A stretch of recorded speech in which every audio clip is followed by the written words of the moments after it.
Before we step into the darkness, do one thing. Like this video. It may seem small, but it helps keep these stories alive. Subscribe, turn on the bell, and stay close, because you don't want to face what lurks in the unknown alone. And if you've lived through a real horror, tell your story in the comments. Who knows?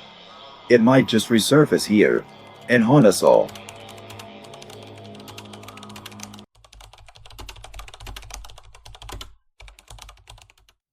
My name is No Gray. I'm 34 years old, and I've been a park ranger at Yosemite for nearly a decade.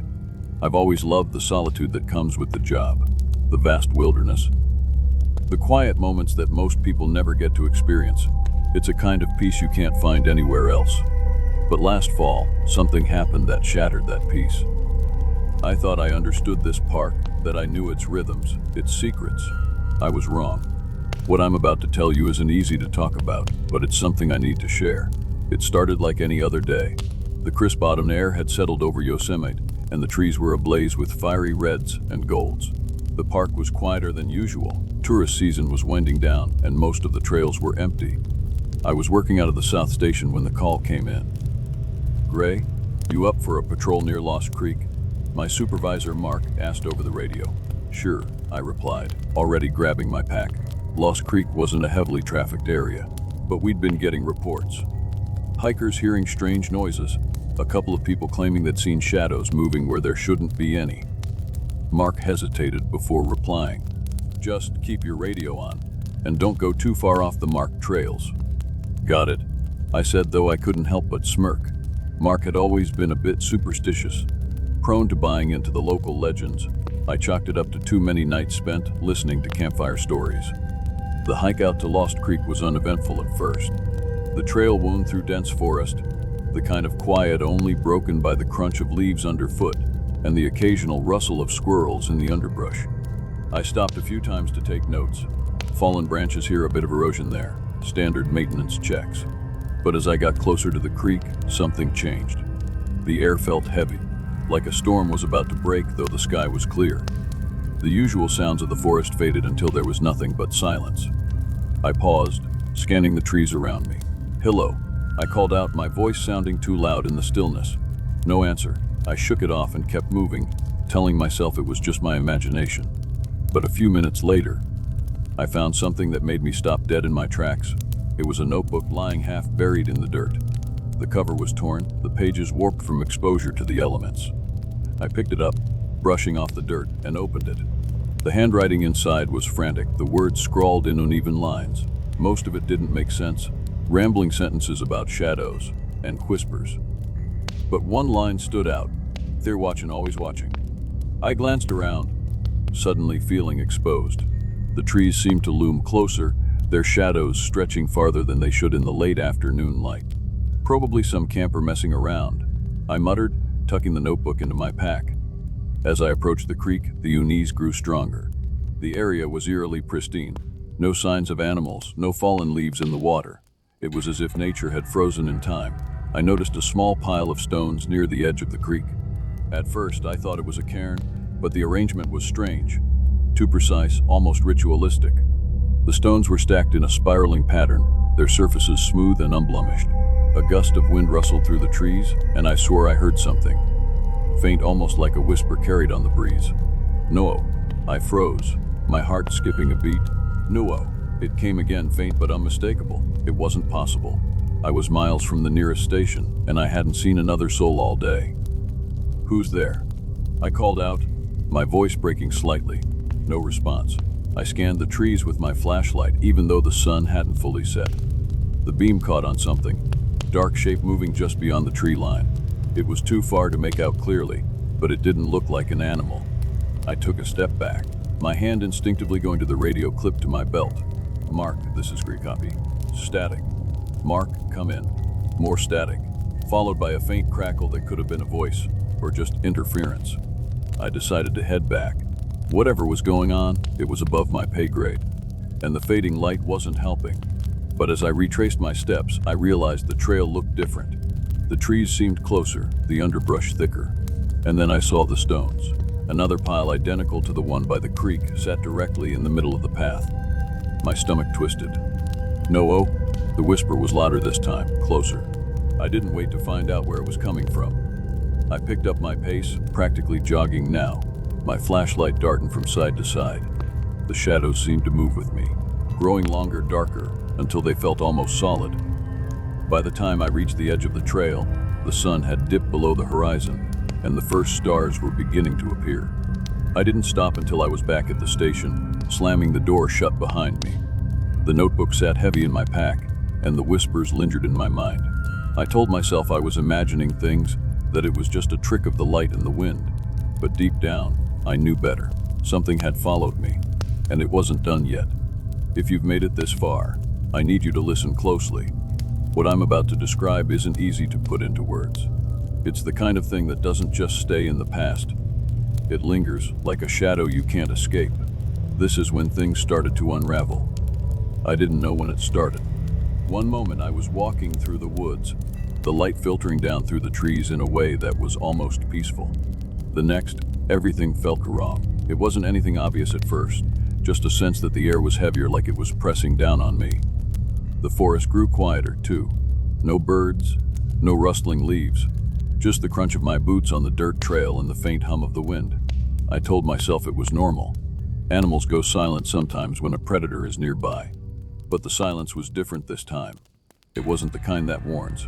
It was the kind that waits.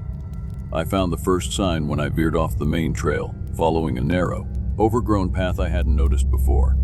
The ground was uneven, the soil soft from a recent rain, and that's when I saw them. Footprints. They were deep and elongated, like someone had been running barefoot. But they were too large for any human.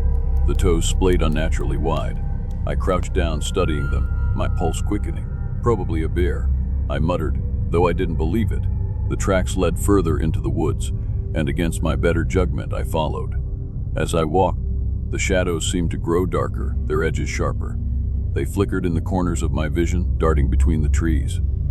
Every time I turned my head, they vanished, leaving nothing but empty air. The whispers started soon after. At first, they were faint, just a murmur carried on the wind. I couldn't make out the words, but there was a rhythm to them, like a conversation happening just out of earshot. Hello. I called out, my voice sounding small and hollow in the oppressive quiet. No answer. The whispers grew louder, overlapping, until they sounded like 100 voices speaking at once. I couldn't understand them, but I could feel them, like a vibration in my chest. And then, just as suddenly as they started, they stopped. I pressed on, trying to ignore the growing unease twisting in my gut. The path led me to a clearing, and at its center was an abandoned campsite. The tent was shredded, its fabric hanging in tatters. Gear was strewn across the ground, clothes, cooking supplies, a flashlight with its lens cracked. But it was the journal that caught my eye. It was lying near the remnants of a campfire, the pages warped and stained with water. I picked it up, thumbing through the entries. Most of it was mundane. Notes about the weather, sightings of wildlife. But the later entries, those were different. The shadows are everywhere. One read, the handwriting shaky and uneven. They're watching me, waiting. I can feel them in the dark. Another entry. I thought it was just my imagination. It's not. They're real, and they don't want me here. The last entry was scrawled so messily it was almost illegible. There's no escape. They won't let me leave. I dropped the journal, my hands trembling. The oppressive silence returned, heavier than before. The air felt colder, and the musky, earthy smell that had been faint earlier was now overwhelming. I turned to leave, but the path I'd come down was gone. The trees seemed to have shifted, closing in around the clearing. Every direction looked the same, dense, shadowy, and impenetrable. Panic clawed at my chest as I fumbled for my GPS. The screen flickered, the signal lost.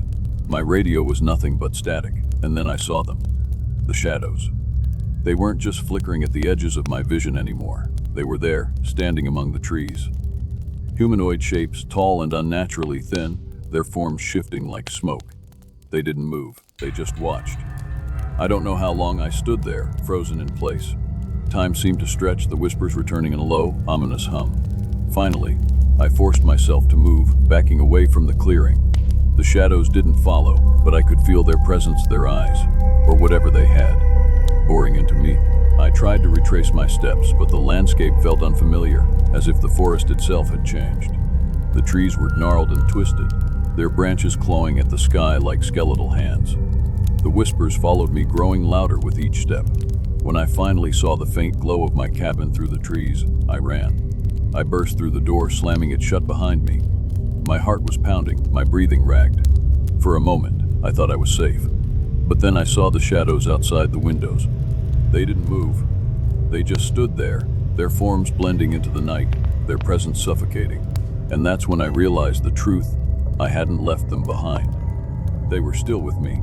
If you've been with me this far, I have to warn you. This is where the story takes a turn. I thought the shadows were just part of the wilderness, a trick of my mind brought on by isolation. But I was wrong. They weren't confined to the forest. And what followed me home, it's something I'll never escape. This is the final part of my story. I made it back to the cabin just as the last sliver of daylight slipped below the horizon. My legs felt like lead, and every step was a battle against the weight of exhaustion and fear. I stumbled inside, slamming the door shut and bolting it with shaking hands. For a moment, the silence was deafening. I leaned against the door, trying to catch my breath, my flashlight still clutched in a death grip. My mind raced, replaying the events of the day. The whispers, the shifting shadows, the feeling of being hunted. I told myself I was safe now. The cabin was sturdy, the door locked. But the feeling of being watched didn't go away. It never really went away. The first sign came almost immediately.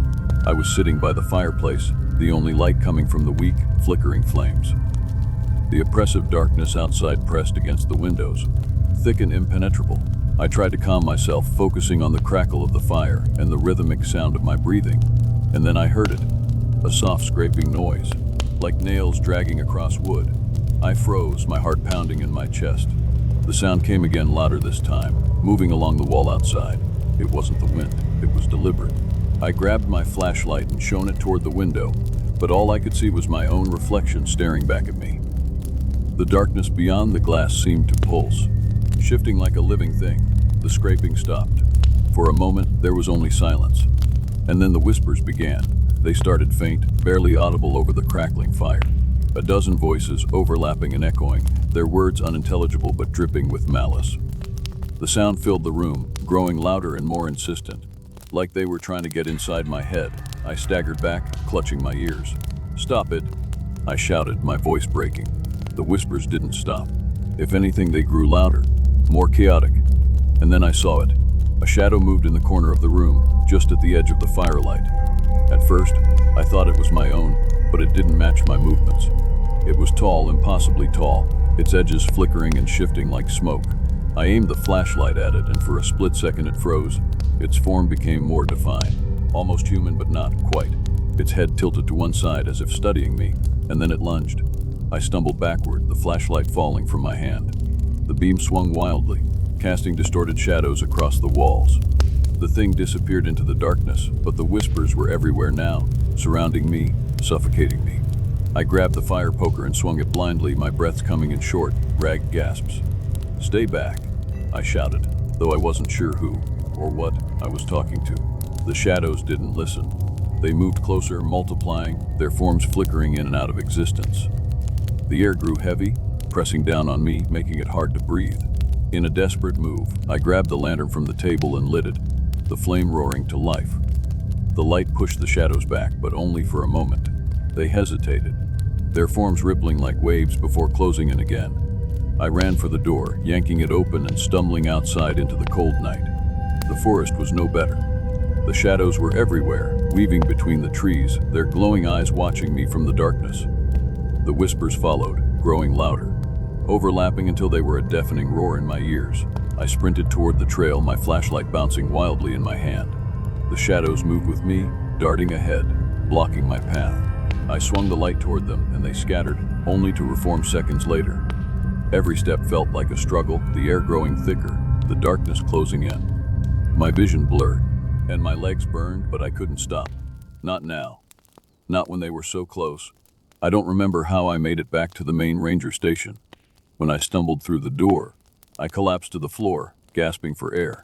My colleagues surrounded me, their faces a mix of confusion and concern. I tried to explain what had happened, but the words wouldn't come.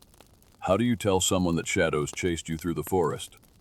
that they whispered your name and followed you home. They didn't believe me, of course. But I know what I saw. Weeks later, I moved out of the cabin. I told my supervisor I needed a break, that the isolation was getting to me. He didn't argue. But the shadows didn't stay behind. Even now, I see them. In the corners of my apartment, in the reflections of my windows, in the moments between waking and sleep. They're always there, watching, waiting. And the whispers. They've never stopped.